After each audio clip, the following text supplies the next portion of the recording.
state of Assam. Going back to my colleague Anuj, who is reporting for us from Mumbai. Anuj, Maharashtra is where all eyes are on, and the early leads have started coming in, and they are in some way showing a lead for the NDA, although these are just postal ballots being counted. This is a huge state. We'll have to really wait for some time to understand how this consolidation of victory takes place, and even then we will not be really sure if that's actually the government that's going to be formed. Tell us, how are political parties getting their preparations in order, because I'm told that there are helicopters on the standby, there are hotel rooms that were booked yesterday. So clearly this is also a projection of confidence, but there's a battle of perception when it comes to Sena versus Sena. How is that battle coming along?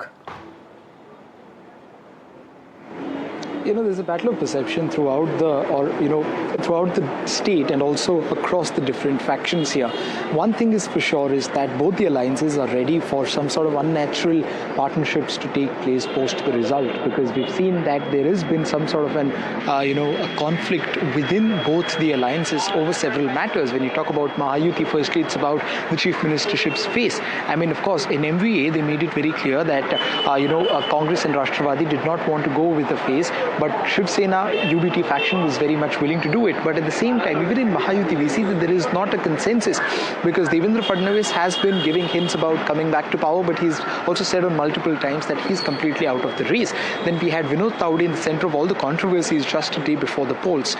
We have Eknath Shinde, who made it very clear that Amit Shah had communicated to him that it is under his leadership that the entirety of Mahayuti was fighting the election, which means that the chances of him carrying on as the chief minister, according to the Shinde faction, is very high. But at the same time, they also have the third partner, Ajit Pawar, who's been the deputy chief minister for close to 5 or 6 times and has been very vocal about his willingness to be the chief minister. So when you see all of these things playing out, even in 2019, we saw that one of the major reasons, or if not the actual reason for the Shiv Sena to split away from the pre-poll alliance and part its way away from the Bharatiya Janata Party was, according to them, the BJP not keeping a word of having a 2.5 is to 2.5 years formula as far as the chief ministership is concerned. In this election as well, we can see that just one position of, one executive position can play a very vital role when it comes to deciding the post-poll alliances. Very similar to what happened in 2019.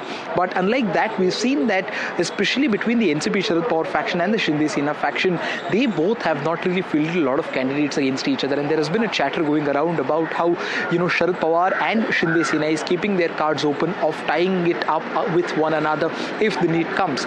One can still not be completely sure about what route is Ajit Pawar faction going to take. Has he parted ways from his uncle for good, or are there ways, for him to make amends? If there's one party which has made its relationship sour with everyone, in the opposition, that is the Uddhav Thackeray faction of Shiv Sena. They have been very vocal and aggressive against, of course, the Bharatiya Janata Party and Shinde Sena for the very basic reason of the party getting split. So we can see very few or less chances of them teaming up. But then, as we heard someone say before, that this is Indian politics and one cannot really predict anything longer term for this. Lot can change in 24 hours. But as of now, we've seen that although the early leads suggest that the Mahayuti would be inching towards the majority mark, but it's just the postal votes. And secondly, one cannot really guarantee that particular alliance to form the government even if they get the majority mark.